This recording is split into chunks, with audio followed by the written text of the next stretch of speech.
নমস্কার, শুভ দুপুর বন্ধুরা। পিঙ্কির রান্নাঘরে তোমাদের সকলকে স্বাগত।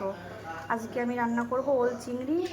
আমি ওলটা একটু ভাপিয়ে রেখে দিয়েছি কেটে। এখানে আমি নুন হলুদ দিয়ে চিংড়ি মাছটা ভেজে ম্যারিনেট করে এখন আমি তেলের মধ্যে দিয়ে দেব। এখানে তেল গরম হয়ে গেছে, আমি চিংড়ি মাছটা দিয়ে দিলাম তেলের মধ্যে, দিয়ে ভেজে তুলে রাখবো। আমি ফিরে আসছি, চিংড়ি মাছটা ভাজা হয়ে গেলে আমি ফিরে আসছি। এখানে আমি মশলার উপকরণ হিসেবে নিয়েছি হলুদ, লবণ, ধনে, জিরে, পাকা লঙ্কা একসঙ্গে, আর আদা একসঙ্গে বেটে রেখেছি। আমি এখানে ফোড়নের জন্য নিয়েছি তেজপাতা, শুকনো লঙ্কা আর গোটা জিরে। এখানে আলু কেটে নিয়েছি। আমার চিংড়ি মাছ ভাজা হয়ে গেছে, আমি এবার নামিয়ে নেব। এবার আমি আলুটা ভেজে নিচ্ছি ওই তেলের মধ্যে। আলুটা ভাজা হয়ে গেলে আমি ওলটা ভেজে নেব। আমার ওলটা ভাজা হয়ে গেছে, আমি এবার আলুটা ভাজা হয়ে গেছে, এবার আমি নামিয়ে নিলাম। এখানে আমি দিয়ে দিয়েছি, আমি ওলটা ভাজতে বসিয়েছি। ওলটা ভাজা হয়ে গেলে আমি ফিরে আসছি। আমার ওলটা ভাজা হয়ে গেছে, আমি নামিয়ে নিয়েছি। এবার আমি কড়াইতে ফোড়ন দেবো তরকারির জন্য। আমি জিরে, তেজপাতা, শুকনো লঙ্কা ফোড়ন দিলাম।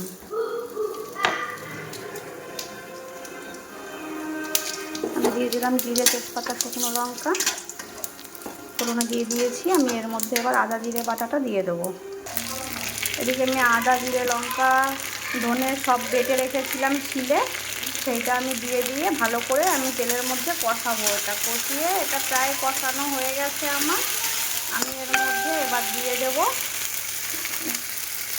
ওল, চিংড়ি মাছ, আলু সব ভেজে রেখেছি, সেটা আমি দিয়ে দেবো। এটা দিয়ে আমি জল দিয়ে একটু করে কষাবো। দিয়ে দিলাম আমি সব কিছু।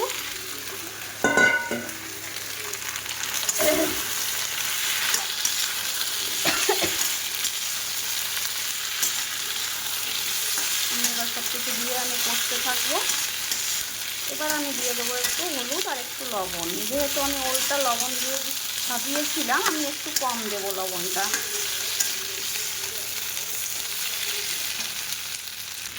আমি দিয়ে দিলাম হলুদ, লবণ। এটা দিয়ে আমি এবার কষতে থাকবো। আর একটু সামান্য জল দেবো, নাহলে নিচটায় ধরে যাচ্ছে।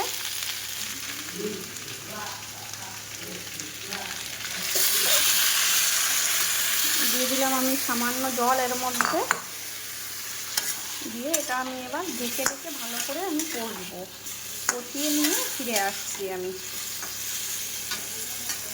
এদিকে আমি কচু বেটে রেখেছি। আমি নারকেল দিয়ে কচু বাটা করব। এখানে নারকেল কুড়ে রাখা হয়েছে। আর এখানটায় আমি চিংড়ি মাছের খোসা আর কিছু চিংড়ি মাছ বেটে রেখেছি, এটা দিয়ে আমি বড়া করব। তোমাদের কার কার বাড়িতে কী কী রান্না হলো জানিও। ওল চিংড়ি কে কে খেতে ভালোবাসো একটু কমেন্ট করে জানিও। কার কার ওল চিংড়ি খেতে ভালো লাগে। আমার তো দারুণ ভালো লাগে খেতে। আমার সব মশলা তরকারি সব ভাজা হয়ে গেছে। আমার ওল আলু সব ভাজা হয়ে গেছে। আমি এবার এর মধ্যে জল দিয়ে দেবো। সব কষানো হয়ে গেছে, এবার দিয়ে দেবো আমি জল।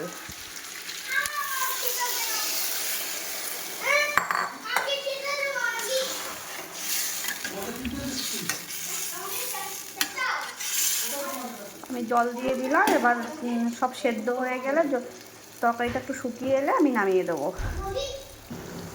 তৈরি হয়ে গেছে আমার ওল চিংড়ি। দেখো বন্ধুরা কেমন হয়েছে। আমি এখন এটা নামিয়ে নেব। তৈরি হয়ে গেছে আমার ওল চিংড়ি। আমি এবার এটা সার্ভ করে দিচ্ছি।